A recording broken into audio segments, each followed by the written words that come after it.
El océano, la última frontera auténtica en el planeta, permanece como un mapa abierto al misterio. Hemos cartografiado con mayor precisión el suelo de Marte que nuestro propio fondo marino. Cerca de 70% de la superficie terrestre está cubierta por agua y aproximadamente 95% de ese mundo submarino continúa sin ser explorado en absoluto. Enviamos sondas a Júpiter, pero ignoramos que se desplaza a 1 kilómetro bajo la quilla de nuestros barcos. Decimos que el océano es la cuna de la vida, aunque quizá también sea su tumba o peor aún, su refugio.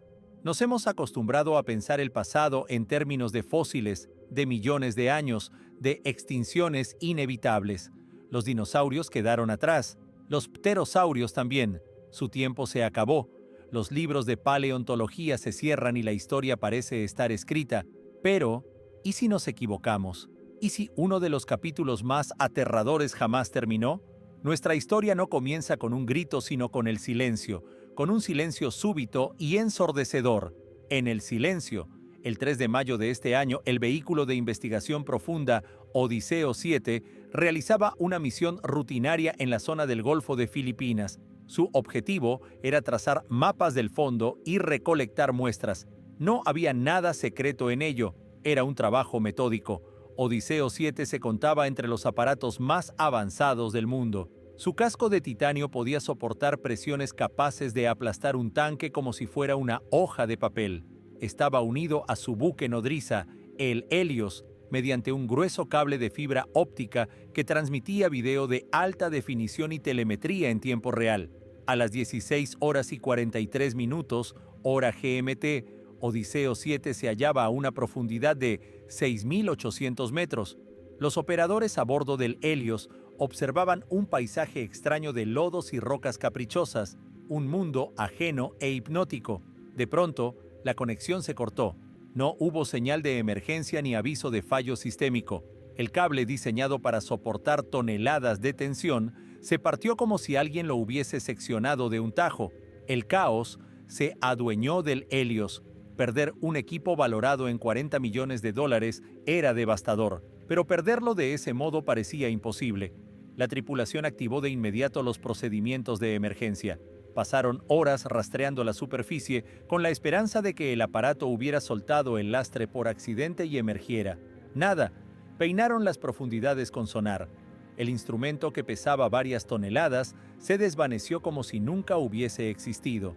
El mundo siguió las labores de rescate durante 2 semanas. No arrojaron resultado alguno. Odiseo 7 fue declarado oficialmente perdido. Tragedia, falla técnica, la presión oceánica había vencido. Esa fue la versión oficial. Sin embargo, lejos de las cámaras, en centros de datos discretos, especialistas en ciberseguridad intentaban recuperar el último paquete de información que Odiseo alcanzó a enviar milésimas de segundo antes del corte. La mayor parte estaba corrupta, ruido blanco, estática, pero un fragmento, un único fragmento, sobrevivió. No era un video, era un archivo de audio, una toma del hidrófono del aparato. 2 segundos, 2 segundos de horror absoluto. Primero un zumbido de muy baja frecuencia y después un sonido que ningún ingeniero del Helios pudo identificar. No era metal rechinando ni un casco crujiendo bajo la presión. Era un chasquido húmedo, orgánico, el sonido de una fuerza monstruosa rompiendo algo sólido, seguido de inmediato por el latigazo seco del cable al partirse. Y aún así, lo peor no fue eso.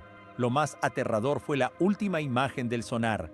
El sonar de Odiseo operaba en modo de visión de 360 grados. Un segundo antes de perder la conexión, detectó un objeto que no debería estar allí.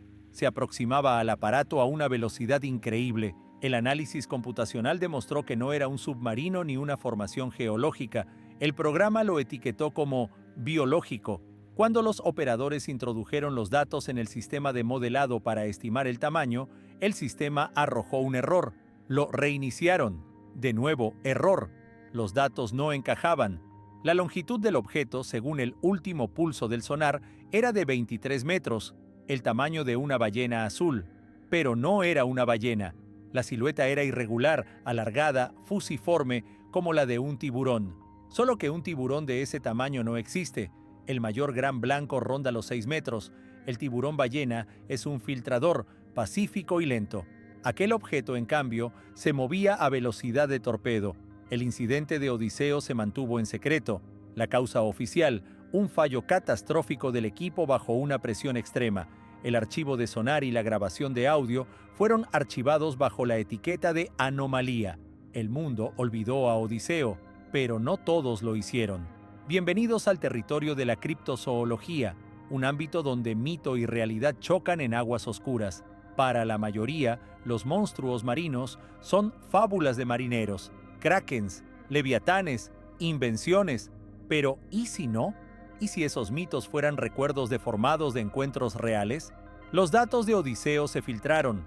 Terminaron en la mesa de un pequeño grupo de investigadores independientes, gente a quienes la academia tilda de excéntricos, personas convencidas de que el océano oculta algo antiguo. Empezaron a hurgar, a conectar puntos, y lo que hallaron helaría la sangre de cualquiera. El primer punto surgió de los registros de la Agencia Oceánica de Estados Unidos, uno de los sonidos submarinos más fuertes jamás grabados. Hidrófonos dispuestos en el Pacífico para rastrear submarinos soviéticos lo detectaron. Lo bautizaron como el bloop. El sonido era increíblemente potente. Fue captado por 2 micrófonos separados por cerca de 5.000 kilómetros. Era de frecuencia ultra baja y tenía un timbre orgánico, vivo.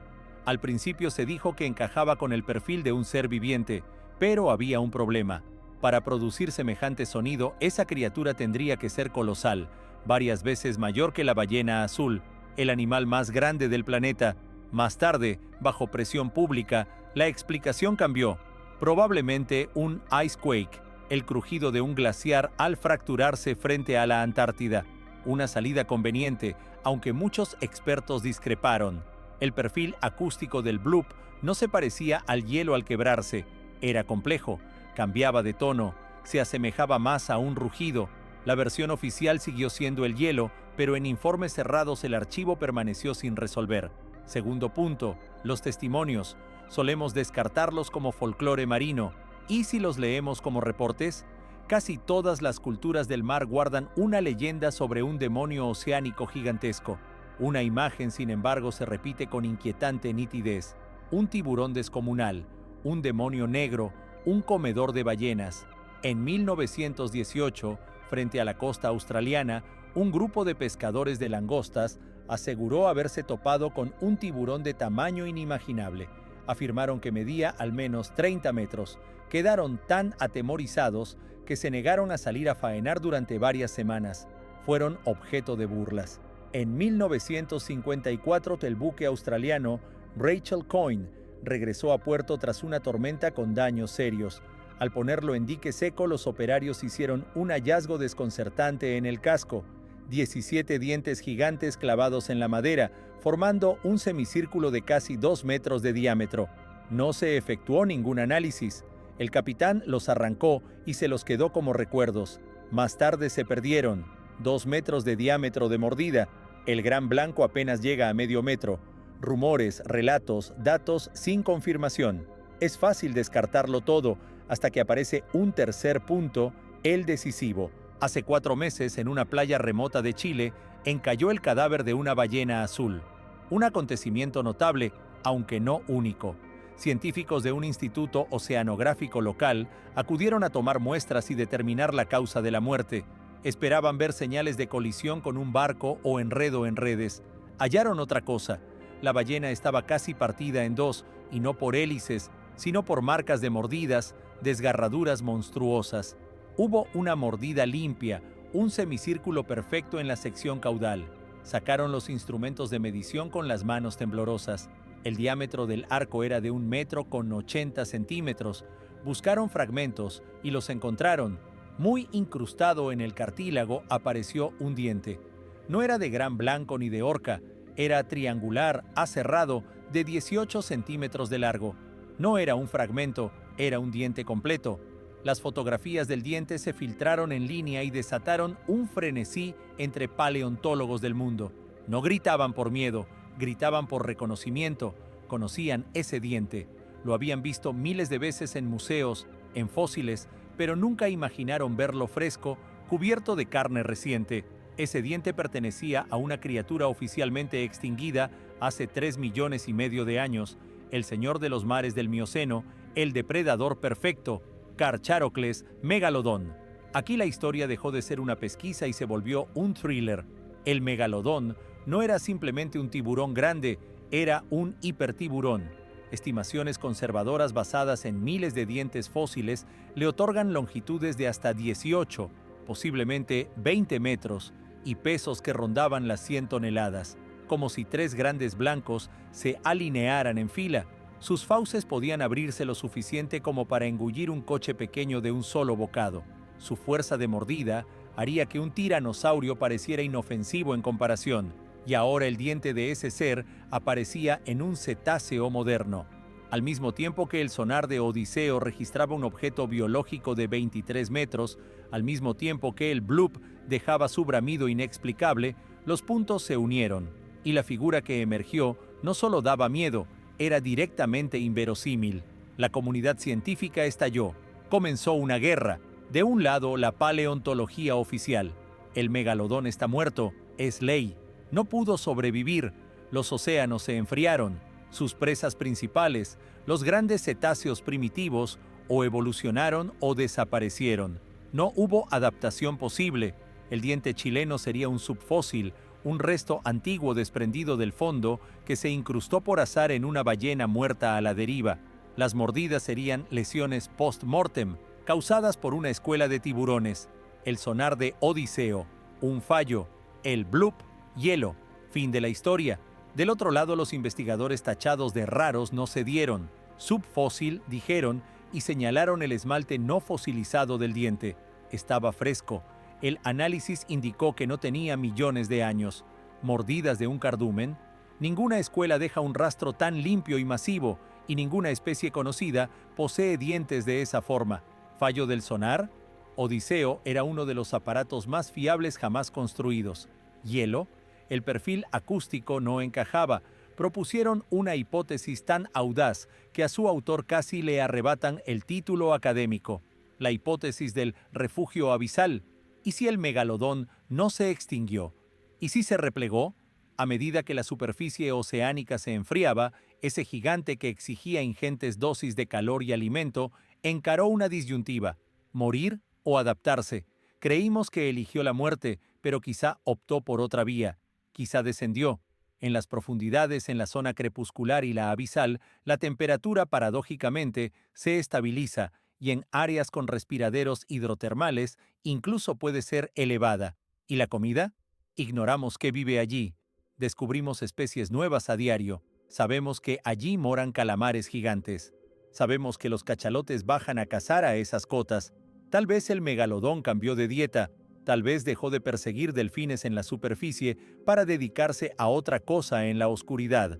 Durante millones de años habría evolucionado en aislamiento, oculto por varios kilómetros de agua, como una reliquia viva que, en realidad, no es ningún fósil. Eso explicaría su extrema rareza. En ecosistemas abisales no sobra nada, todo se consume. Explicaría el bloop como un llamado territorial de un gigante que resuena por el océano. Explicaría la mordida en el gran cetáceo chileno, quizá una incursión ocasional hacia arriba, un error o un arrebato de hambre. Y explicaría el destino de Odiseo 7. El aparato invadió su territorio, emitía sonidos, lanzaba luz. El depredador, que no había enfrentado rivales en millones de años, reaccionó. No atacó por odio, exploró del único modo que conoce, con sus mandíbulas. La teoría era fascinante y absolutamente indemostrable, un callejón sin salida perfecto. La academia exigía pruebas. Los entusiastas, reconocimiento. El debate se empantanó. El avance no llegó desde la oceanografía, llegó desde la inteligencia. La Marina estadounidense lleva décadas escuchando el océano con el sistema SOC, una red de micrófonos submarinos. Gran parte de esos datos es clasificada, pero tras el fin de la Guerra Fría, algunos archivos se desclasificaron discretamente. Un grupo de estudiantes de posgrado que trabajaban en una tesis sobre migración de ballenas obtuvo acceso. Buscaban los cantos de la ballena azul. Hicieron pasar petabytes de registros por algoritmos de análisis. Y el algoritmo se quebró. Tropezó con una serie de sonidos que no supo clasificar. No eran ballenas, ni submarinos, ni terremotos. Eran señales biológicas, de frecuencia muy baja, pero, sobre todo, no eran aleatorias. Dibujaban rutas. El algoritmo las plasmó en un mapa. Eran rutas migratorias que ninguna criatura conocida por la ciencia había utilizado. Esas rutas conectaban los puntos más profundos del planeta: la fosa de las Marianas, la fosa de Kermadec, la fosa de Filipinas, justo donde Odiseo murió. Esos seres, fuesen los que fuesen, viajaban de una fosa abisal a otra. Usaban las profundidades como nosotros usamos autopistas, y habían estado ahí desde siempre, bajo nuestras narices, o mejor dicho, bajo nuestra quilla. Cuando los estudiantes cruzaron esas rutas con la fecha y el lugar de la desaparición de Odiseo, se les heló la sangre. 3 días antes del siniestro, una de esas rutas se volvió anormalmente activa. Era como si decenas de criaturas confluyeran en un mismo punto, exactamente hacia donde se dirigía Odiseo. Ya no era coincidencia, era un patrón. La noticia de este hallazgo estalló en el espacio informativo. Era la pieza irrefutable que faltaba. Era una puerta y acababa de abrirse. Empezó la carrera. ¿Quién llegaría primero? ¿Quién obtendría la imagen antes que nadie? Ya no era solo ciencia, era política, era seguridad. Si en el océano habita un depredador de 20 metros capaz de destruir un sumergible, los militares necesitan saberlo. La financiación apareció al instante. Una expedición internacional secreta recibió el nombre en clave Proteo.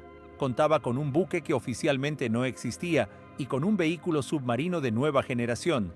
No el Odiseo con cable, sino una batisfera tripulada autónoma. Hades. Hades no era solo un aparato, era una fortaleza, construido con compuestos de última generación y dotado de camuflaje acústico activo. Podía volverse prácticamente invisible para quien escuchara. Su misión no era solo bajar, era escuchar. Hace 6 semanas, Hades, con 3 tripulantes a bordo, inició su descenso al punto exacto donde pereció Odiseo 7. El mundo contuvo el aliento. La transmisión se hizo por un canal cifrado. Las primeras horas fueron rutinarias. 6.000 metros, 7.000. Fondo, limo y llanuras grises. La tripulación empezó a avanzar con lentitud, siguiendo la ruta que Odiseo no alcanzó a completar. Activaron el sonar pasivo. Escucharon. Durante 2 días, nada. Solo el rumor del pulso tectónico. La presión psicológica se volvió insoportable. 3 personas dentro de una esfera de titanio, rodeadas por kilómetros de agua y una oscuridad absoluta, estaban al borde de cancelar la misión. Y entonces sucedió. La comandante, la doctora Eva Rostova, lo describió después en su informe. Al principio lo sentimos, no lo oímos, lo percibimos. Todo el casco vibró. Una frecuencia muy baja, como si el motor de un barco gigantesco trabajara muy cerca.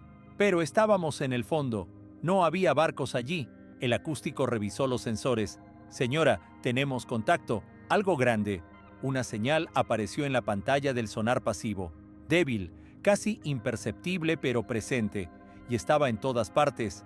No se acerca, dijo el operador con voz temblorosa. Está alrededor.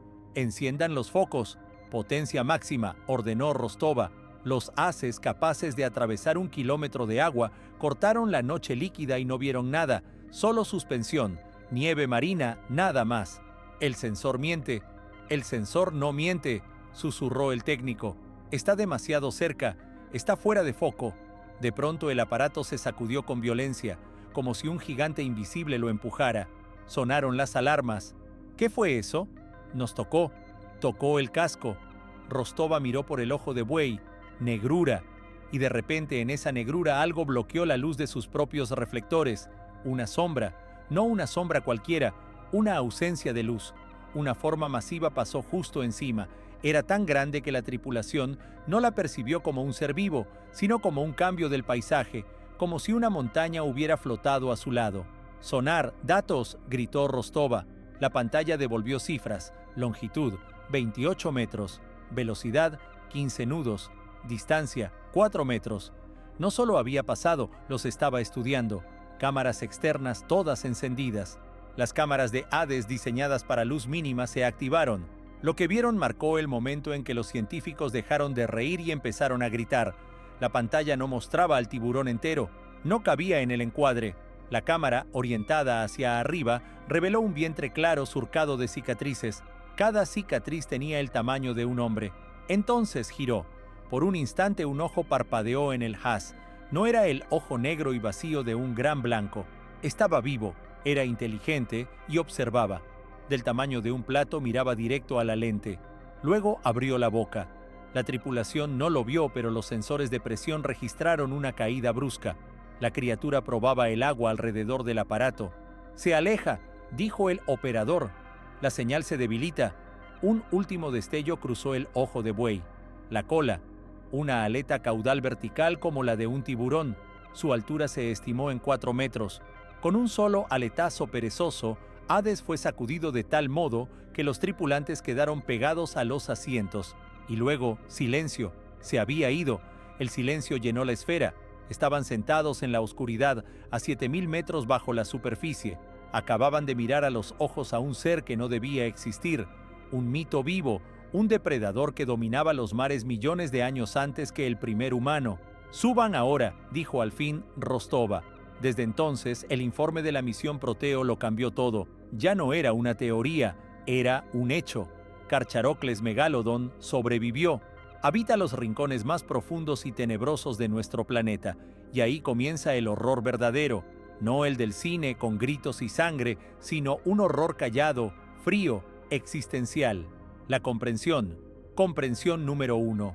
No estamos en la cima de la cadena trófica, nunca lo estuvimos, solo vivíamos en otra planta, habitábamos un desván iluminado por el sol, mientras que en el sótano inundado y oscuro residía el verdadero dueño de la casa y acabamos de golpear su puerta.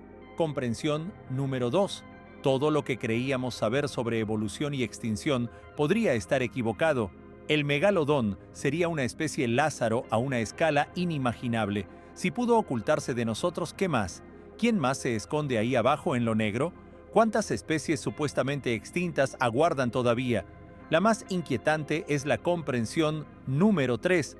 Llegó cuando los científicos analizaron los datos de Hades y los compararon con el caso de la ballena chilena y con el calentamiento global. ¿Por qué sobrevivió el megalodón en lo profundo? Porque allí todo era estable.